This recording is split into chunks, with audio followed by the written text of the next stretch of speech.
안녕하세요. 김병삼 목사입니다. 지난주에 저는 이렇게 설교를 하면서 제가 설교를 했다기보다는 듣는 입장에서 많은 도움이 되었고 또 이 시간 함께하는 분들이 동일한 마음이라고 생각을 합니다.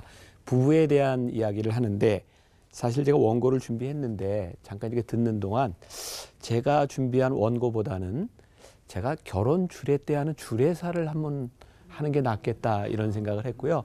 제가 주례를 워낙 짧게 하기 때문에 긴장하지 않으셔도 될 것 같고 제가 결혼 주례를 하면서 이렇게 인용하는 성경 구절이 두 개 있는데 하나는 창세기에 나오는 하나님께서 부부를 만드신 원리에 대한 부분이거든요. 하나님께서 이렇게 아담을 창조하시고 그가 혼자 사는 것이 보기 좋지 아니하여 돕는 배필로 하와를 만들어 주셨어요. 혼자 사는 게 보기가 좋지 않으셨어요. 그러니까 둘이 사는 건 사실 하나님 보시기에 훨씬 좋은 모습이어야 되는 거죠. 그러니까 우리가 신앙적으로 살아간다면 좋은 부부의 모습을 가지는 게 중요합니다. 근데 여기에서 부부를 만드시는데 하나님께서 돕는 배필로 만드셨다 이렇게 되어 있어요. 저는 이 말씀에 조금 주목을 하고 싶은데 저도 이제 결혼 30년, 올해가 30주년이에요. 결혼을 하면서 대부분의 모든 사람들은 갈등을 경험합니다. 이유는 뭐 쉬운 것 같아요. 하나님이 다르게 창조한 사람이 만났으니까. 그래서 뭐 화성에서 온 남자, 또 뭐 금성에서 온 만나, 아무튼 뭐 여러 가지로 표현을 하죠. 근데 저는 개와 고양이의 만남 이렇게 표현할 수도 있을 것 같아요. 네, 개와 고양이. 뭐 개하고 고양이가 사실 제일 친해지기 힘든 동물이죠. 그래서 개와 고양이가 친하게 지내는 걸 보면 동물농장에 막 세상에 이런 일이 막 나오죠. 왜냐하면 둘이 신호 체계가 틀리기 때문이에요. 그죠? 개는 기분이 좋으면 일단 혀를 내밀고 하면서 이렇게 꼬리를 살랑살랑 이렇게 흔듭니다. 그죠? 개가 화가 났을 때는 어떻게 하냐면 꼬리를 쫙 감추죠. 고양이는 화가 났을 때 꼬리를 바짝 듭니다.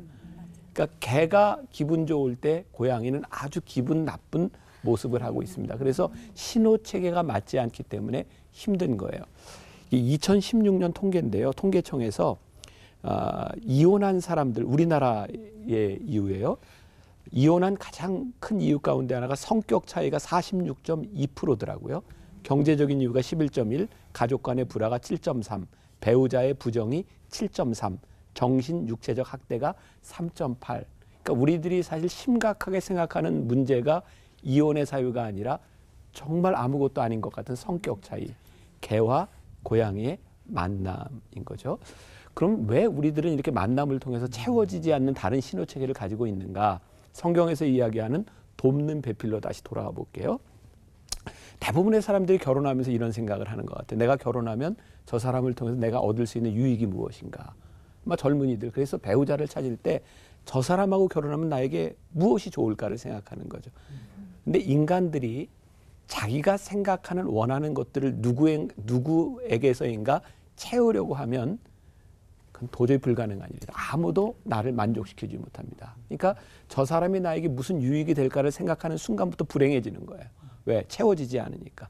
그러니까 성경이 우리들에게 중요한 원리를 얘기해 주는 거죠. 채워지는 것이 아니라 네가 저 사람에게 어떤 도움이 될까를 생각해라. 그러니까 결혼은 태초부터 내가 저 사람에게 어떻게 돕는 배필이 될까에서부터 시작하는 것인데 이 원리가 잘못되어 있으니까 결혼이 힘든 거죠. 저와 여러분 다 똑같은 거예요. 그런데 이제 신약으로 넘어오면 이렇게 부부를 이렇게 가정을 만들어 주시고 행복한 가정이 되게 원리를 말씀해 주시는데 남편들아 아내를 사랑해라. 아내들아 남편을 모르세요? 존경해라. 그러니까 사랑과 존경인 거죠. 제가 이렇게 결혼할 때 물어봐요. 이렇게 앞에 서 있는 사람한테 몇 년 연애했어? 그 대답을 해요. 그러면 연애하는 동안 싸웠어? 안 싸웠어? 그럼 싸웠대요. 싸울 때 그 신부가 사랑스러웠어? 그럼 한참 고민을 해요. 뭐라고 대답할까? 그러다가 거짓말을 하는 경우도 있고 진실을 얘기하는 경우도 있어요. 싸울 때 전혀 사랑스럽지 않습니다. 싸울 때 존경스럽지 않습니다. 근데 성경은 우리들에게 사랑하고 존경하라고 얘기하죠. 이거는 불가능한 일이에요.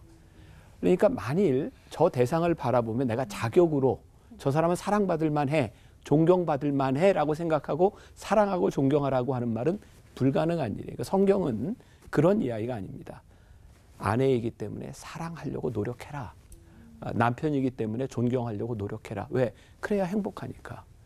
결혼 주례를 할 때 딱 요거 한마디를 합니다. 사랑하고 존경하되 성경의 원리대로 살되 자기 방식대로 하지 말고 배려하십시오. 그러니까 우리들에게 신호체계가 다른 개와 고양이, 내가 사랑하는데 저 사람이 사랑으로 못 느껴. 내가 존경하는데 저 사람이 존경으로 못 느껴. 그러면 사랑이 아닌 거예요. 존경이 아닌 거예요. 그러니까 우리들이 사랑하고 존경할 때 성경적인 원리는 그 사람이 받아들일 수 있는 방식으로 할 때 사랑이 되고 존경이 되는 거죠. 그러니까 제가 이런 예를 들어요. 여기도 이제 우리 같이 있는 분 가운데 대구에서 온 분이 있는데 제가 대구에서 처음 결혼 주례를 할 때였어요. 오래전입니다. 대구에 갔는데 신랑 신부가 이렇게 섰는데 보통 결혼 주례를 할 때 신랑이 제가 보기에 오른쪽에 신부가 왼쪽에 서는 게 제가 하던 결혼 주례 방식이에요. 근데 둘이 바뀌었어요. 결혼 주례를 하기 전에 바꿔. 근데 안 바꾸고 있는 거예요. 그래서 바꾸라니까. 안 바꿔요. 근데 결혼식장에 보니까 도와주는 도우미들이 있잖아요. 저한테 와서 그러더라고요. 목사님, 우리 대구에서 이래 합니다. 그래요. 근데 저는 진짜 그 결혼식만 그런지 대구가 다 그런지 모르겠어요. 제가 그냥 결혼 주례를 했거든요. 문제가 있었을까요? 없었을까요? 아무 문제 없었어요. 근데 저는 왜 바꾸라고 했을까요? 제가 하던 방식과 익숙하지 않은 거예요. 그러니까 우리가 사실 익숙하지 않은 부분들을 자꾸 틀렸다고 생각하는 거죠. 다른 거예요. 그러니까 부부가 만나서 살면서 우리는 정말 오랜 기간 우리와 다른 것을 자꾸 틀렸다고 생각하는 거죠. 그리고 우리의 신호 방식으로 계속 살아가는 거죠. 성경의 중요한 원리가 뭐예요? 돕는 배필로 살아라. 존경하고 사랑해라. 네 방식이 아닌 배려하는 하나님 아버지의 마음으로 사랑하고 존경해라. 그러면 행복해질 거예요. 기도하겠습니다. 하나님, 오늘 이 방송을 듣는 많은 분들이 있습니다. 보고 있는 사람들, 혹시 우리의 가정에 아픔으로 인하여 힘들어하는 사람들, 하나님, 우리의 가정을 만들어주신 하나님의 원리, 사랑하고 존경하고 내가 어떻게 돕는 배필이 될 수 있을까 한 번 더 기도하고 고민하는 그런 사람들, 복된 가정 되게 하여 주옵소서. 예수님의 이름으로 기도합니다. 아멘.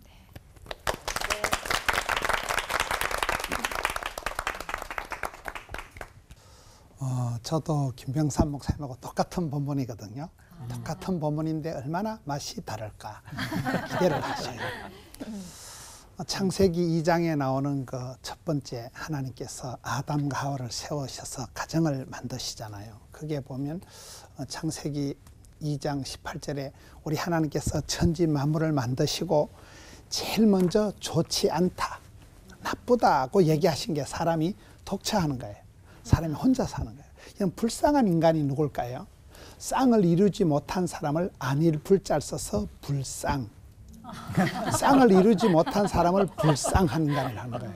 하나님은 우리를 만드실 때 혼자 있는 게 제일 불쌍한 인간이고 짝짝이 쌍을 이루도록 하는 게 하나님의 본심이니까 가정은 반드시 짝을 이루어야 되는 거예요. 불쌍한 인간이 안 되려면.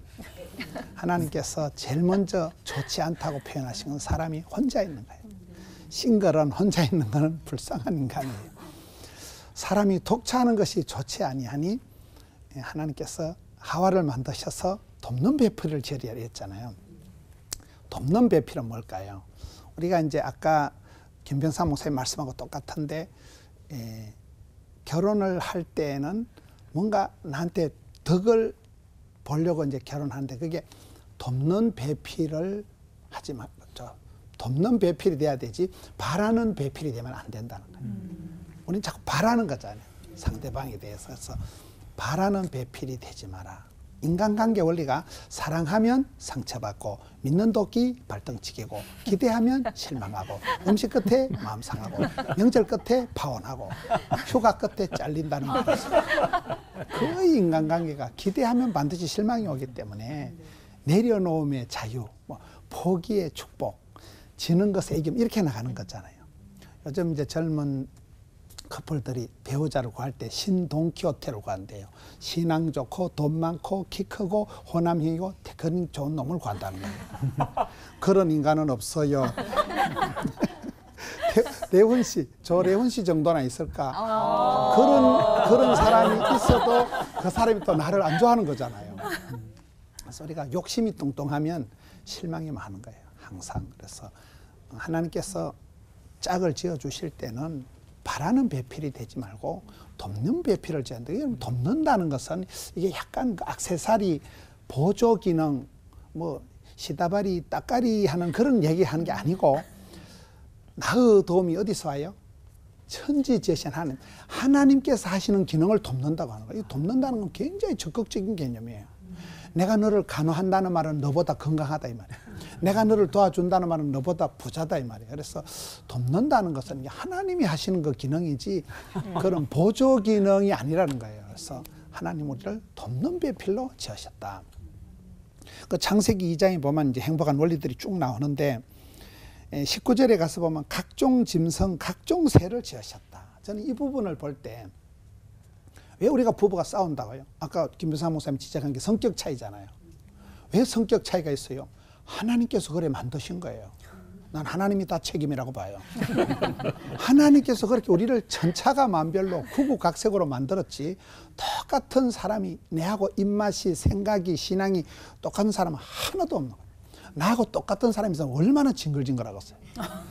다른 것이 이게 그런 것이 아니고 다르기 때문에 부부가 거의 보면 다르기 때문에 이게 풍성해지고 다채로워지고 이게 그렇게 되는 거라고 보는 거예요. 여러분 이 부부를 이렇게 보면 거의 반대예요.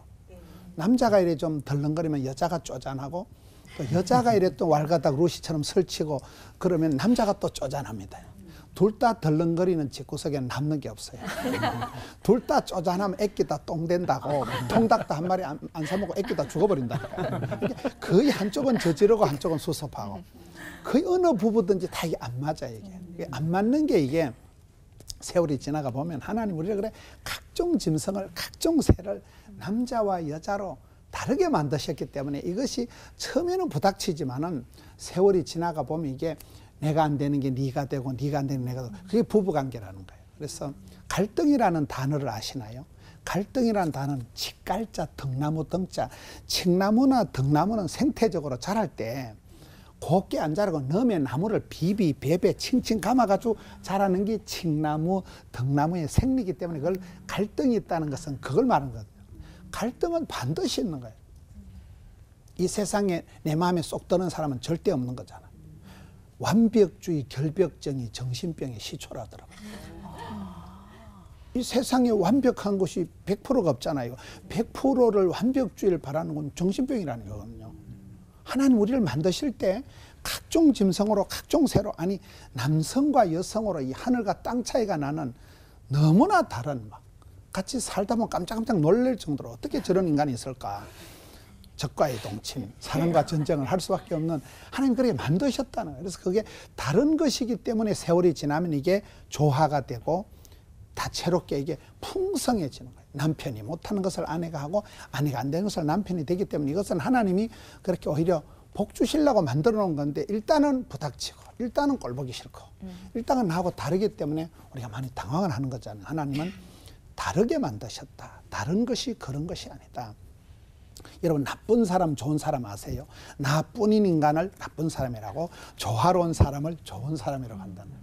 하나님 우리를 그렇게 다르게 만드셨지만 어울려서 찢고 뽑고 하면서 미운정 고운정 들게 그렇게 만들어놓은 존재가 하나님이 그렇게 우리를 각종 짐승 각종 새로 지으셨다는 거기 22절에 가서 보면 하나님께서 하와를 만들어서 아담에게 이끌어 주신다 그런 표현이 나와요. 결혼은 누구냐? 내가 잘 골라 잡아서 내가 잘 선택한 것이 행복한 결혼이 아니고 하나님께서 짝지어 주신 하나님께서 인도해 주신 사람이 모서티스트 베스티스하다. 그 원리를 늘 가지고 살아간다. 사람은 내가 선택하고 내가 골라 잡아서 내가 좋은 사람을 선택해서 결혼을 한다고 생각하지만은 결혼은 그게 아니고 하나님이 섭리하셔서 하나님 손길 가운데 짝지어 준 사람이 최고라는 거예요. 그 관계가 무너지면 더 예쁜 사람, 더 좋은 사람, 더 돈 많은 사람을 찾아서 움직이는 게 사람의 마음이기 때문에 결혼은 하는 것이 아니고 되어지는 것이다. 하나님께서 하와를 만들어서 아담에게 이끌어 주셨다니까요. 하나님이 붙여준 사람, 하나님이 짝지어준 사람이 최고다. 그 다음에 이제 24절에 가서 보면 부모를 떠나 홀로 서라. 부모를 떠나서 둘이 합하여 한 몸을 이룰지다 할 때 인생은 떠나는 과정이라는 거예요. 아무리 아기가 귀여워도 유치원을 보내야 되고 아무리 아들이 귀해도 군대를 보내야 되고 인생은 떠남의 연속인데 떠날 때 잘 떠나야 되는 거예요. 연을 날릴 때도 연의 실타래를 확 풀어줘야 연이 동시에 떨어지지 아깝다고 땡기면 연줄이 끊어진다는 거예요. 많은 부모님들이 떠나질 못해서 제가 의과대학 간호대학에 교목을 했거든요. 그래서 간호사 제자들 이렇게 보면 이혼한 아이들이 있더라고요.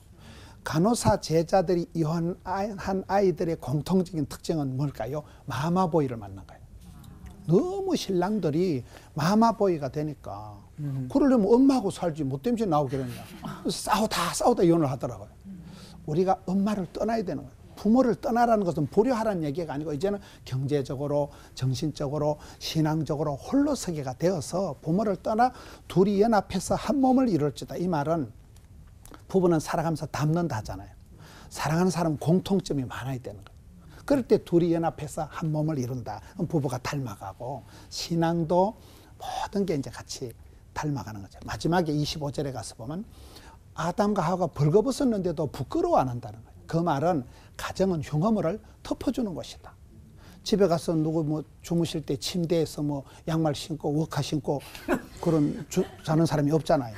집에 가서 내가 속옷만 입어서 안 부끄러운 거예요. 사랑하는 아내니까, 사랑하는 남편이니까. 그래서 흉어물을 덮어준다는 것은 우리가 만났을 때 시댁에 대해서 배우자에 대해서 나쁜 부분을 자꾸 추적 60번 하지 말고 좋은 부분을 보는 거예요. 다시 돌아가서 돕는 배필이 되려고 해야 되지 바라는 배필을 구하는 순간 갈등이 전쟁이 일어나기 때문에 가정은 사랑하며 섬기며 받들며 존경하며 살아가는 삶이 돼야 되지 무슨 덕 보려고 덤비는 순간 와장창하기 때문에 행복한 가정, 건강한 가정, 성경적인 가정은 그렇게 성경의 원리를 따라서 살아가면 반드시 행복해진다. 할렐루야. 아멘. 하나님 아버지 감사드려요. 창세기의 말씀의 원리를 따라서 행복한 가정, 건강한 가정, 복 있는 가정 만들어서 부부간에 서로 섬기며 사랑하며 존경하는 멋진 가정 일구게 하여 주시옵소서. 아멘. 예수님 이름으로 기도드립니다. 아멘. 아멘.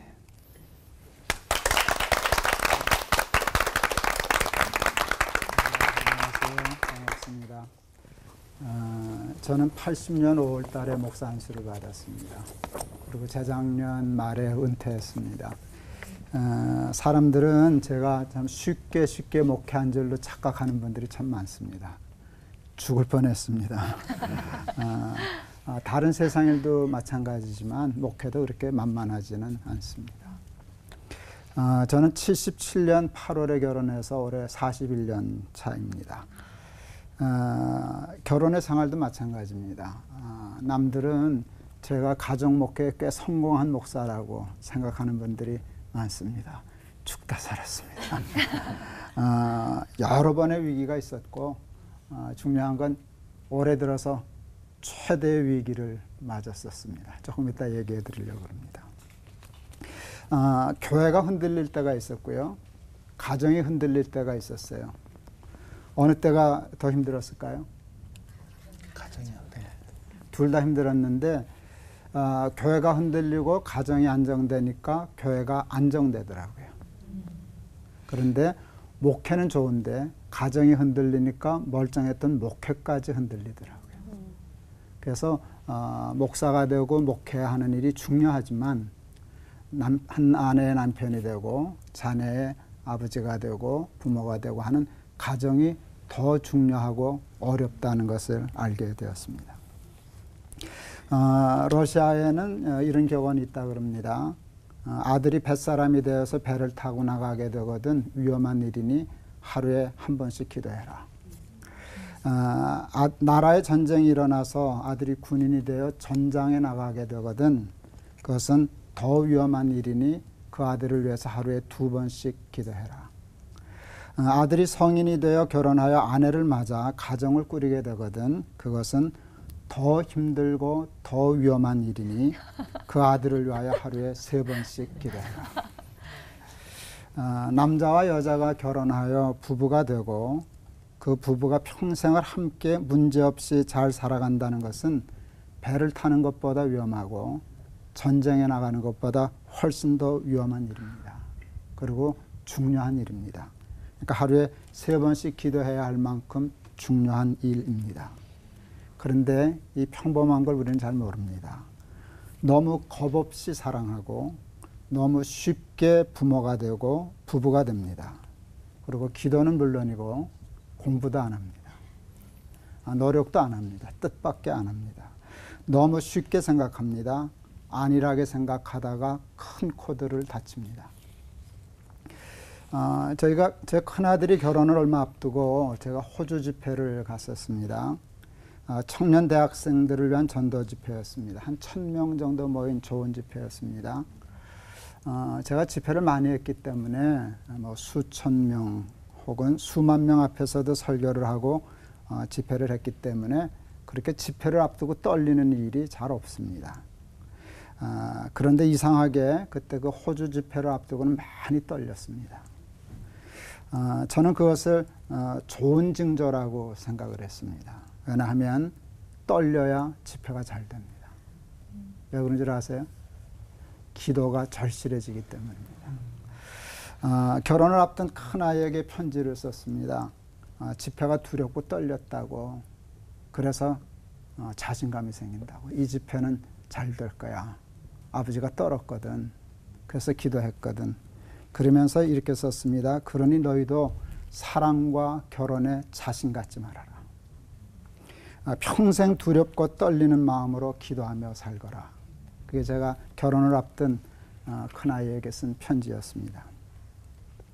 앞에서 말씀드린 바와 같이 77년 8월에 결혼해서 올해로 결혼 41주년이 되었습니다. 저희 가정은 저희 부부, 아들 셋, 며느리 셋, 손주 5의 대가족입니다. 서로 사이가 좋고 관계가 아주 좋습니다. 그래서 저희는 해마다 여름이 되면 같이 가족 휴가를 갑니다. 너무 좋습니다. 그랬더니 누가 그럽니다. 목사님이 좋으시겠죠. 며느리도 좋겠어요. 그런데 그렇지 않습니다. 제가 한 일주일씩 가는데요. 좀 힘들어서 재작년인가 제주도 갔을 때인데 며느리들에게 야, 한 이틀만 줄이자. 그랬더니 며느리들이 0.1초도 안 걸려서 소리 질렀습니다. 안 돼요, 어머니. 그러면 우리 집 괜찮은 거죠? 네. 예, 상당히 괜찮습니다. 제 인생의 가장 큰 축복과 자랑은 가정입니다. 자녀 아들 셋하고 사이가 좋습니다. 며느리 셋 사이 좋습니다. 저희들하고도 좋고 자기들끼리도 좋고 손주들이 늘 할머니 할아버지 좋아하고 좋습니다. 그런데 올 연초 대형 사고가 터졌습니다. 말씀드리기 부끄럽고 당황스럽기까지 하지만 오늘 이 설교를 위해서 제가 그 수치를 드러내려고 합니다. 아내가 70이 다 된 나이에 나와 그만 살고 싶어 했습니다. 이혼까지는 아니었지만 뭐 졸혼까지도 아니었지만 방으로도 따로 살고 싶다 그랬습니다. 그리고 복덕방에 가서 진짜 방 알아보고 있었습니다. 큰 충격이었습니다. 그럴 수 있겠다는 짐작을 했었으면 충격이 없었을 텐데 전혀 나는 아내가 만족해하고 행복해한다고 생각했습니다. 그래서 큰 충격이었습니다. 저는 아내가 남편인 저에게 만족하고 행복해한다고 아주 확신하고 있었습니다. 그런데 그게 아니었습니다. 아주 대단한 착각이었습니다. 제가 그동안 한평생 쌓아놓았던 모든 것이 다 허물어지는 느낌을 받았습니다. 나 이건 뭐냐? 내가 이거 어떻게 산 거냐? 당황스러웠고 제 이기적인 생각과 느낌이었지만 그렇게까지 반응하는 아내가 사실은 아직도 잘 이해가 되지 않습니다. 솔직히 섭섭하기까지 했습니다. 많은 생각이 들었고 아내에게 하고 싶은 말도 많았습니다. 그러나 하지 않기로 했습니다. 그냥 아내가 그렇다면 그런 것이다. 그 아내의 감정을 그대로 받아들이기로 생각했습니다. 옳고 그름을 떠나 아내가 그렇게 생각한다면 그것을 그대로 받아주어야 한다고 생각을 했습니다. 그게 쉽지는 않았습니다. 기도를 참 많이 했습니다. 하나님의 은혜로 겨우 풀었습니다. 앞으로 몇 년이나 더 살는지는 잘 모르겠습니다. 그 아내와 함께 살 수 있는 날이 얼마나 남았는지도 잘 모르겠습니다. 아무리 열심히 조심하며 산다고 하여도 살 날이 살아온 날보다 길게 하겠습니까? 오늘 저에게 주어진 제목은 부부로 함께 산다는 것. 두 가지 얘기했어요. 중요하다. 목회하는 목사인 나에게 목회만큼, 아니 목회보다 더 중요한 게 가정이다. 그런데 쉽지 않다. 그 두 얘기를 하고 싶었습니다. 그러므로 기도해야 하고 끊임없이 노력해야 하고 끊임없이 공부해야 합니다. 우리는 취직하기 위해서는 엄청난 공부합니다. 남편 되려고 공부하나요? 아내 되려고 뭐 노력하는 거 있나요? 사실은 부모 되기 위해서도 공부 안 합니다. 그러니까 다 무면허 운전자와 같습니다. 그러니까 노력하고 기도하고 조심하고 시행착오하면 다시 바둑 복기 두듯이 복귀하면서 고쳐나가는 그런 노력이 있어야 합니다. 오늘 본문의 말씀은 제가 가장 좋아하는 하나님의 말씀입니다. 노력하고 공부한다고 모든 문제가 풀릴까요? 이거는 그 이상의 문제입니다. 정말 하나님의 축복, 기적 같은 축복이 없이는 이 일이 이루어지지 않습니다. 오늘 본문의 말씀 제가 참 좋아하는 말씀인데 여호와를 경외하며 그 도에 행하는 자마다 복이 있도다. 근데 그 첫 번째 나오는 복 중에 하나가 이겁니다. 내 실에 있는 내 아내는 결실한 포도나무 같으며. 좋은 부부관계를 얘기합니다.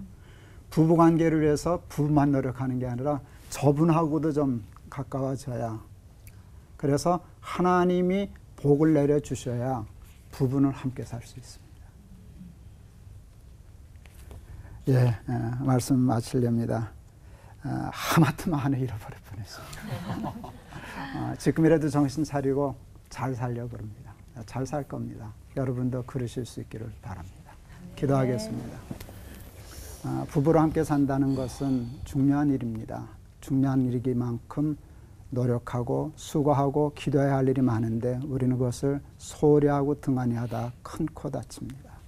하나님, 남편과 아내의 이 아름다운 관계를 위하여 노력하고 공부하고 훈련하고 기도할 줄 아는 성실함을 주옵소서. 아멘. 그리고 우리의 힘만으로 될 수 있는 일이 아니오니 하나님을 경외하고 그 도에 행하여 하나님이 약속한 내 실에 있는 내 안에는 결실한 포도나무 같을 것이다. 그 복을 쟁취하게 하옵소서. 예수 그리스도 이름을 받들어 기도하옵나이다. 아멘.